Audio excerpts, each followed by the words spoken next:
Good morning friends, welcome to our channel AS education academy. आज हम इस video में क्लास 10 मैथमेटिक्स उर्दू मीडियम के पहले सबक यानी रियल नंबर को शुरू करने जा रहे हैं, जिसमें हम ख़ास तौर पर इस वीडियो में अखिलिदास के तक़सीमी अलगोरिथम यानी यूक्लिड डिवीज़न लेमा को ख़ास तौर पर इसमें पढ़ेंगे, उसके एग्जाम्पल्स को समझेंगे, उसके ज़रिए हम किस तरह मुख्तलिफ सवालात को हल कर सकते हैं उसको अब हम पढ़ेंगे। यहाँ से रोज़ाना आपको क्लास 10 मैथमेटिक्स उर्दू मीडियम के तमाम चैप्टर के एक्सरसाइज मश्क तमाम सवालात को कराते हुए आगे बढ़ेंगे। देखिए, हमने सबसे पहले लिखा है अखिलिदास का तक़सीमी अलगोरिथम।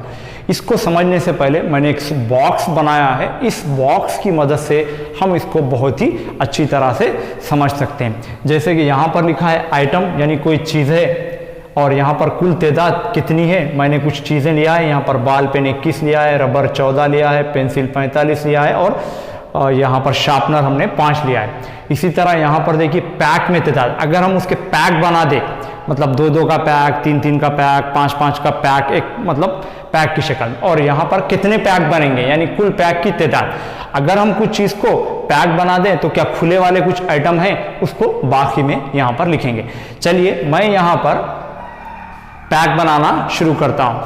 लीजिए, अगर मैं यहाँ पर पैक में तादाद यानी 4, एक पैक में 4 डालूंगा पेन, तो यहाँ पर 21 पेन है यानी 4 पंजे 20।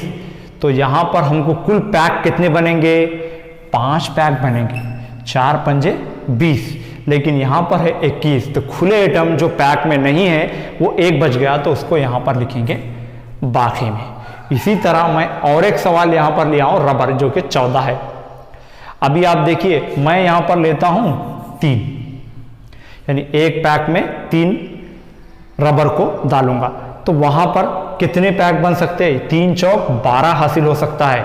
3 पंजे अगर 15 लिए तो यहाँ पर ये हो जाएगा 14, जो कि कम है। तो हम 3 चौक 12 यानी हम एक पैक में 3 आइटम डाल रहे, तो हमको कुल 4 पैक हासिल हो रहे, यानी 3 चौक 12। लेकिन हमारे पास जुमला कितने हैं यहाँ पर 14, 2 खुले आइटम बच गए, तो यहाँ पर उसको खुले आइटम यानी बाकी में लिख लेंगे।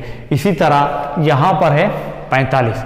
अगर मैं एक पैक में 15 पेंसिल डालता हूँ, एक पैक 15 पेंसिल का पैक करता हूँ, तो हम जैसे कि देखते हैं 15 जमा 15 जमा 15, 3 बार अगर 15 करेंगे तो 45 आ जाएगा। इसका मतलब कुल पैक की तादाद कितनी होगी, 3 होगी। तो यहाँ पर 15 दिया 45, इस तरह देख सकते हैं। अब बाकी कुछ बचे क्या यहाँ पर, इसमें हमको एक भी बाकी नहीं बचा, तो इसका मतलब खुले वाले पेंसिल की तादाद 0 है।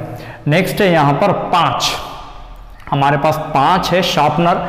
अगर मैं यहाँ पर लेता हूँ 12, एक पैक में 12 लेता हूँ, आप कहेंगे कि सर यहाँ पर तो सिर्फ 5 ही है, आप एक पैक में 12 कैसा लेंगे। तो इसका मतलब ये हुआ कि पैक की तादाद हमको यहाँ पर 0 आ जाएगी, क्योंकि हम एक पैक भी मुकम्मल नहीं बना सकते, क्योंकि 5 है और हम डालना चाह रहे हैं उसमें 12।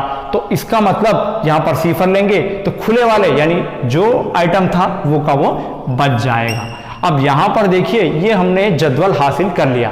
अब इसकी मदद से हम यहाँ पर ऑलरेडी हम ये जानते हैं, हमने सीखा भी है कि मक़सूम मसावी होता है मक़सूम अलैह ज़रब खारिज क़िस्मत जमा बाकी। इसको इसमें इम्प्लीमेंट, ये बॉक्स को वहाँ पर इम्प्लीमेंट करेंगे। मक़सूम मतलब जिसको तकसीम किया गया ये वाले है, और जिससे तकसीम किया गया ये कॉलम है, और खारिज क़िस्मत ये कॉलम है, और बाकी ये कॉलम है। अभी हम कुल बाल पेन की तादाद, यहाँ पर कुल बाल पेन की तादाद कितनी थी, 21 थी। हम यहाँ लिखेंगे 21 मसावी है। हमने मक़सूम यानी 4 पैक बनाए थे, एक पैक में 4 डाले थे, जुमला पैक 5 बने थे, यानी 4 ज़रब 5 लिखेंगे। इसको हम लिखेंगे 4 ज़रब 5 जमा 1। इस तरह हम नेक्स्ट 14 को क्या लिखेंगे, 14 मसावी है 3 ज़रब 4 जमा 2। तो यहाँ पर लिखिए 14 3 ज़रब 4 जमा 2। नेक्स्ट आपका है 45, यहाँ पर 15 ज़रब 3 ज़रब जमा 0। यहाँ पर 45 मसावी है 15 ज़रब 3 जमा 0। और आखिर में हमारी जो शार्पनर है वो थे 5 और हमने पैक में डालना चाहा 12, लेकिन पैक की तादाद आई 0। इसको भी यहाँ पर लिख लेते हैं, यानी 5 12 ज़रब 0 जमा यहाँ पर हम लिखेंगे 5। अभी आप इसको देखिए, ये हमने ये बॉक्स को ही यहाँ पर रख दिया है और देखिए ये मकसूम है, ये पूरे के पूरे, और ये मकसूम अलह है, और ये खारिज किस्मत है, और ये बाकी। अगर आप इसको टैली भी करके देखें तो आपको यहाँ पर बराबर हासिल होगा, जैसे कि 4 पंजे 20, 21 हो जाएगा, 3 चौक 12 और 2 यानी 14 हो जाएगा, 15 तिया 45 और 0 45 हो जाएगा, 12 ज़रब 0 यानी 5 का 5 बच गया है। ये हमने एक फार्मूला के तौर पर अक्स किया है। तो यहाँ पर यूक्लिड डिवीजन लेमा क्या है इसको हम समझेंगे। हमारा जो मेन कॉन्सेप्ट इसमें सीखना है वो है अक्लीदास का तकसीमी अलगोरिथम। उसकी तारीफ हम इसके जरिए बहुत ही सिंपल अंदाज में अक्स कर लेते हैं। यानी क्या होता है अक्लीदास का तकसीमी अलगोरिथम? दो मुस्बित सही आदाद ए और बी के लिए, एक बार सुनिए, दो मुस्बित सही आदाद ए और बी के लिए Q और R का एक मुनफरिद जोड़ पाया जाता है।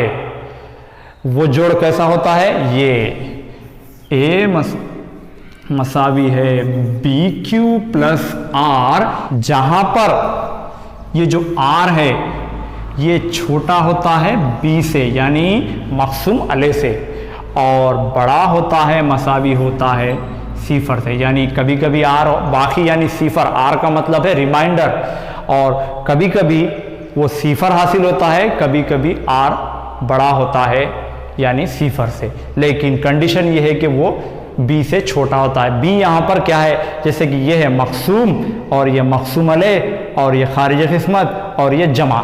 ये जो है ये हमारा यूक्लिड डिवीजन लेमा तकसीमी अलगोरिथम, किसका? अक्लीदास का। ए और बी दो आदाद अगर दिए गए हैं तो हम ए मसावी है BQ प्लस R, जहां पर R बड़ा है मसावी 0 से और R छोटा होता है B से यानी मकसूम अलह से। अब यहाँ पर हमने पूरा कॉन्सेप्ट को समझ लिया। ये ऑलरेडी हमने फार्मूला जानते थे और यहाँ पर इसको हमने रख दिया। ये है तकसीमी अलगोरिथम। अब हम कुछ और सवालात हल करेंगे ताकि ये कॉन्सेप्ट आपको और अच्छा समझ में आए। चलिए अब हम तकसीमी अलगोरिथम को और अच्छी तरह समझेंगे। मैंने यहाँ पर लिया है मुकम्मिल आदाद का ग्रुप। यानी मुकम्मिल आदाद जो 0 से शुरू होते हैं, लामहदूद जारी रहते हैं। यहाँ पर हमने उसको दो ग्रुप में तकसीम कर दिया है। यहाँ पर देखिए 0, 2, 4, 6, 8, 10 और एक दूसरा ग्रुप लिया है 1, 3, 5, 7, 9। यानी ये है जुफ्त आदाद और ये है ताक आदाद। आपको जुफ्त और ताक की तारीफ तो मालूम होगी। अब यहाँ पर अगर हम इन ग्रुप को, ये एक ग्रुप है जो इधर वाला है और ये ग्रुप यहाँ पर है, अगर हम इसको यहाँ 2 से तकसीम करते हैं, जैसे कि 0 को हमने 2 से तकसीम करना है तो हम क्या लिख सकते हैं? 2 ज़रब 0, 0 और जमा 0, बाकी भी 0 आएगा। अगर 2 को हम तकसीम करना है 2 से तो 2 एकम 2 लेंगे और यहाँ पे जमा बाकी 0 आएगा। अगर 4 को हम 2 से तकसीम करेंगे तो 2 ज़रब 2 4 हो जाएगा और ये बाकी 0 आएगा। अब यहाँ पर नेक्स्ट अगर हम एक को 2 से तकसीम करना है तो 1 छोटा है 2 बड़ा है, इसलिए 2 ज़रब 0 ले लेंगे और जमा बाकी जो है वो बच जाएगा। जैसे कि आप उसको इजी तरह यहाँ पर समझ सकते हैं। जैसे कि मैं यहाँ पर लिखा 1 को 2 से तकसीम करना है। 2 एकन 2 तो हम नहीं ले सकते क्योंकि ये 1 है, यहाँ पर लेंगे 2 0 0। अभी आप देखिए ये 1 में से 0 गया, 1 बच गया। अब तो हमने ये 2 ज़रब 0 ये लिखा हुआ है और ये जो बाकी बचा हुआ है इस तरह हमने ये तमाम को किया है। यहाँ पर 3 का मतलब 2 एकन 2 लेंगे और 1 ले लेंगे। 4 5 का मतलब 2 दूनी 4 और 1। तो हमको यहाँ पर इन मुकम्मिल आदाद को 2 से तकसीम करने पर एक सीरीज हासिल हुई है। जैसे कि हम ऑलरेडी जानते हैं एक फार्मूला जो कि तकसीमी अलगोरिथम A मसावी होता है BQ प्लस R। तो यहाँ पर A तो ये तमाम आदाद है जो कि मुकम्मिल आदाद में से हमने लिए हैं, और यहाँ पर B के बदले में जो मकसूम अलह है वो क्या है? हमने 2 लिया है। तो हम इसको ऐसा लिख सकते हैं कि 2Q प्लस यहाँ पर आर हमेशा क्या हासिल हुआ है इन आदाद में, यानी पहले वाले ग्रुप में देखिए आप तमाम में सिफर हासिल हुआ है। या हम ऐसा लिख सकते हैं कि 2q सिफर की कोई कदर नहीं होती, इसको छोड़ सकते हैं।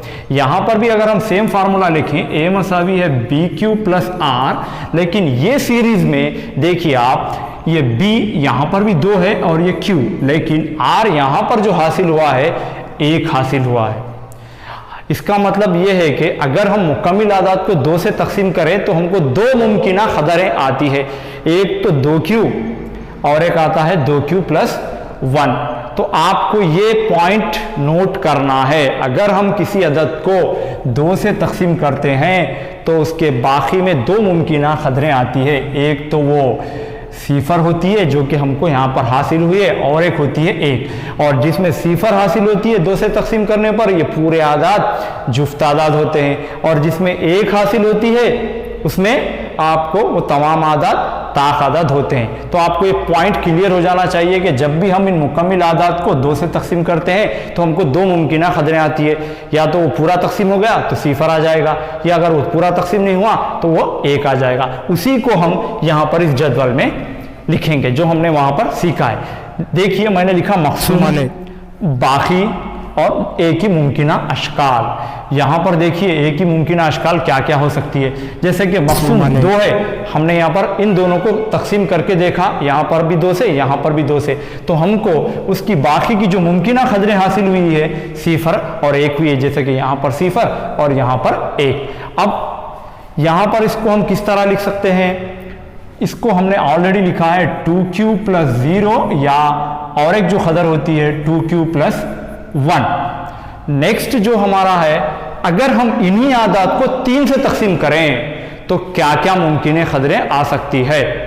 यहाँ पर 3 से तकसीम करने के बाद हमको ये कदरें आती है। आपको ये थोड़ा सा कॉन्सेप्ट को याद रखना है। 2 तो सिफर से शुरू करें, आप सिफर और 1 ले लें, 3 का मतलब 3 आएंगी, लेकिन आप सिफर से कंटिन्यू करें, सिफर 1 2।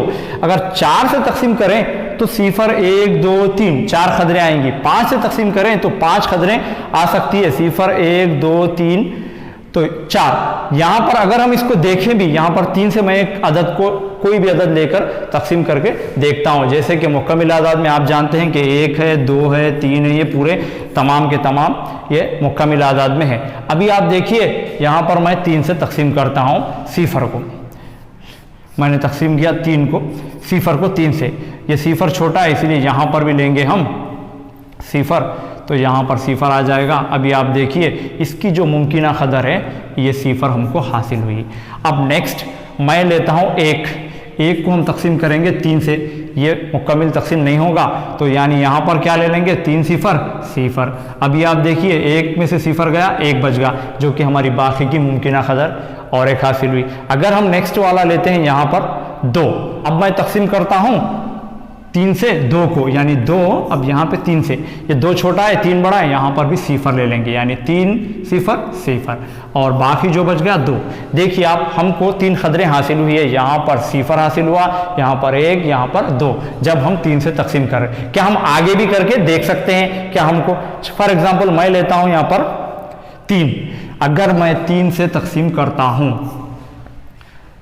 3 को, यानी 3 एकन 3, आप देखिए सिफर, फिर से हमको सिफर आना शुरू हो गया है। अगर 4 को हम 3 से तकसीम करें तो 1 बाकी आएगा, अगर 5 से करें तो हमको बाकी 2 आएगा, 6 से करें फिर बाकी सिफर आएगा। इसका मतलब हमको मुमकिना कदरें सिफर 1 2 हासिल होती है। तो इसकी हम शक्ल किस तरह लिख सकते हैं, यहाँ पर हम लिखेंगे 3q प्लस 0, 3q प्लस 1 और 3q प्लस 2। इसी तरह अगर हम 4 को भी देखें इस तरह तकसीम करते हुए, आप अपने तौर पर इन्हीं मुकम्मिल आदाद को 4 से 5 से देखिए और देखिए कि बाकी में कितनी मुमकिन कदरें आ रही है। तो हमने यहाँ पर एक कॉन्सेप्ट अक्स किया, 2 है तो 2 ही होंगे कदरें, लेकिन क्या होगी सिफर से शुरू करना होगा। तो इसी तरह 4 की 4 होंगी सिफर से 3 तक, तो हम यहाँ पर लिखेंगे 4q plus 0, 4q plus 1, 4q plus 2 और आखिर में 4q प्लस 3। इसी तरह यहाँ पर 5 से अगर तकसीम करते हैं तो हमारी जो कदरें आएंगी वो है 5 सिफर से लेकर 4 तक। तो हम किस तरह लिख सकते हैं यहाँ पर 5q plus 0, 5q plus 1, 5q plus 2 और 5q प्लस 3, इसी तरह आखिर में 5q प्लस 4, ये हमको इसकी कदरें हासिल होंगी। तो आपको क्लियर कॉन्सेप्ट याद रखना है, जब भी जिस अदद से तकसीम किया जा रहा है उतनी कदरें बाकी में यहाँ पर हासिल हो रही है हमको, ये तमाम चीज़ें देखने के बाद। तो और वो किससे शुरू हो रही है? सिफर से शुरू हो रही है और वहाँ पर आगे बढ़ती जा रही है। 3 के लिए 3 कदरें, यहाँ पर सिफर से लेकर 2, यानी 3 से बिल्कुल 1 कम वहाँ पर हासिल हो रही है। तक हमने पूरे कॉन्सेप्ट को समझ चुके हैं जो कि तकसीमी अलगोरिथम है अखलीदास का। अब यहाँ पर हम कुछ 2 सवालात हल करेंगे, इसको किस तरह इस पर इख्तिलाफ किया जाता है। यहाँ पर पहला सवाल है, अगर a 88 b 17 तब q और r की कदर मालूम कीजिए। तो सबसे पहले मैं यहाँ पर लिखता हूँ a मसावी है bq प्लस r। अभी यहाँ पर a है 88 और b है हमारा यहाँ पर 17, ज़रब q हमको नहीं मालूम और r भी हमको मालूम करना है। अब यहाँ पर हमको ये जो 17 है ये है मक़सूम अलैह और ये है मक़सूम। 17 से 88 को तकसीम करना, तब हमको q यानी खारिज किस्मत क्वोशिएंट हासिल होगा। तो हम 17 का पहाड़ा गिन सकते हैं। 17 एकन 17 दूनी 34 और 17 तिया 51, 17 चौक 68 और 17 पंजे 85, यानी 88 के बिल्कुल करीब आ गए हैं। तो यहाँ पर हम लिख सकते हैं 17 पंजे 85। 85 मतलब 88 में से जब 85 निकालेंगे तो 3 बच गया, वो है हमारा बाकी। इसका मतलब यहाँ पर ये जो 5 है ये q है और r की जो कदर है वो है 3। या हम इस तरह यहाँ पर डिवाइड भी कर देख सकते हैं, जैसे कि 17 पंजे आपको आ जाएगा 85 और 8 में से 5 गए 3, 8 में से 8 सिफर। तो आप देखिए ये 17 पंजे जमा ये 3 जो कि बाकी हमको हासिल हुआ है। इसी तरह हम कई दूसरे सवालात इस तरह a और b फ़र्ज़ करते हुए मालूम कर सकते हैं तकसीमी अलगोरिथम के बारे में। चलिए अब हम दूसरा सवाल करते हैं। दूसरा सवाल है 60 और 100 का हिस्सियत तकसीमी अलगोरिथम की वजह से। तो आपको एक बात याद रखना होगा कि हम तकसीमी अखलीदास के तकसीमी अलगोरिथम की मदद से हैसियत यानी आइन अलिफ मीम भी 2 आदाद का मालूम यहाँ पर कर सकते हैं। वो किस तरह करते हैं देखिए। सबसे पहले 2 आदाद दिए गए, मैंने इसको लिखा a और ये है b। मैंने बड़े अदद को a ले लिया और छोटे अदद को b ले लिया।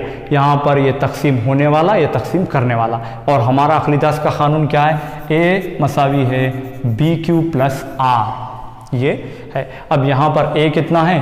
हमने लिखा 100 और b कितना है? 60। ज़रब q हम छोड़ देते हैं और प्लस r की जगह भी छोड़ देते हैं। अभी आप देखिए यहाँ पर क्या ले सकते हैं हम? इक्कन। अगर दूनी ले लिए तो 120 हो जाएगा जो कि ज़ायद हो जाएगा। यहाँ पर सिर्फ 100 है, 60 एकन 60। अभी बचा क्या? 40 बच गया। अगर हम यहाँ 100 में से 60 को निकाल देते हैं तो यहाँ पर 40 बच जाएगा। अब नेक्स्ट स्टेप में क्या करेंगे आप? ये जो मक़सूम अलैह था उसको बनाएंगे मक़सूम, और जो लास्ट टाइम का बाकी था उसको बनाएंगे मक़सूम अलैह। यहाँ पर 40 ज़रब। अब यहाँ पर देखिए आप किस तरह कर सकते हैं हम? 60 है और ये 40 है, यानी 40 एकन 40। 60 बनाने के लिए यहाँ पर बाकी कितना बचेगा? 20 बचेगा। फिर नेक्स्ट स्टेप में हम क्या करेंगे? ये जो मक़सूम अलैह था उसको बनाएंगे मक़सूम, यानी 40 को यहाँ पर लिखेंगे और लास्ट टाइम का जो बाकी था वो बन जाएगा मक़सूम अलैह। यहाँ पर लिखेंगे 20 ज़रब। अब यहाँ पर देखिए, यहाँ पर हम 40 लाने के लिए क्या कर सकते?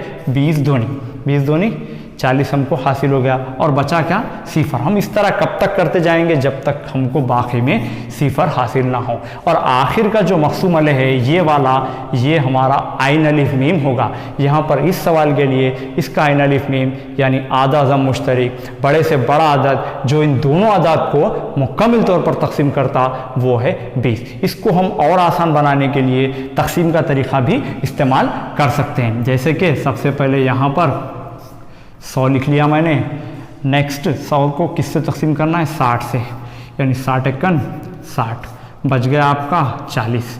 ये देखिए 60 ज़रब 1 जमा 40, यहाँ पर हमने लिखा था 60 ज़रब 1 जमा 40। नेक्स्ट स्टेप में क्या करेंगे? ये जो बाकी बचा इसको मक़सूम अलैह बनाएंगे और जो पिछला मक़सूम अलैह है उसको बनाएंगे मक़सूम। फिर आप देखिए 40 एकन 40। नेक्स्ट 60 में से 40 गए, आपके बच गए 20। अब यहाँ पर देखिए 40 एकन जमा 20, जो कि हमने यहाँ पर लिखा था 40 एकन जमा 20, ये आ गया। अब आखिर में जो 20 बचा, ये जो बाकी है इसको बनाएंगे मकसूम अलैह, और जो पिछला मकसूम अलैह था वो बन जाएगा यहाँ पर मकसूम। अभी आप देखिए 20 दूनी 40, बाकी आया 0। अभी मुकम्मल तौर पर ये बाकी 0 हमको आ गया है। तो आखिर वाला जो मकसूम अलैह है वो आइन अलिफ मीम होगा। इस तरह हम ये इक्वेशंस को इसकी मदद से भी बना सकते हैं। ये पहली इक्वेशन का, ये दूसरी और ये तीसरी इक्वेशन का हम यहाँ पर लिखते हुए बना सकते हैं। अब तक पूरा आपको कॉन्सेप्ट समझ में आया। अब हम नेक्स्ट वीडियो में इसके पार्ट 2 में एक्सरसाइज 1 को हल करेंगे, जिसमें हम इस तरीके को इस्तेमाल करते हुए HCF मालूम करेंगे और मुख्तलिफ आदात की जांच करेंगे कि इस टाइप के आदात क्या मुकम्मिल आदात में पाए जाते हैं, क्या इस तरह के आदात तबाई आदात होते हैं। इस तरह के मुख्तलिफ सवालात हम हल करेंगे। तब तक आप इस वीडियो को मुकम्मिल देखिए, 2 मरतबा देखिए, ताकि आपको पूरा कॉन्सेप्ट समझ में आए। उम्मीद है कि आपको ये पूरा वीडियो पसंद आया होगा। आखिर में एक बात, आप इस वीडियो को लाइक कीजिए, शेयर कीजिए और सब्सक्राइब करना ना भूलें। फिर मिलूंगा एक नई वीडियो के साथ। खुदा हाफिज़।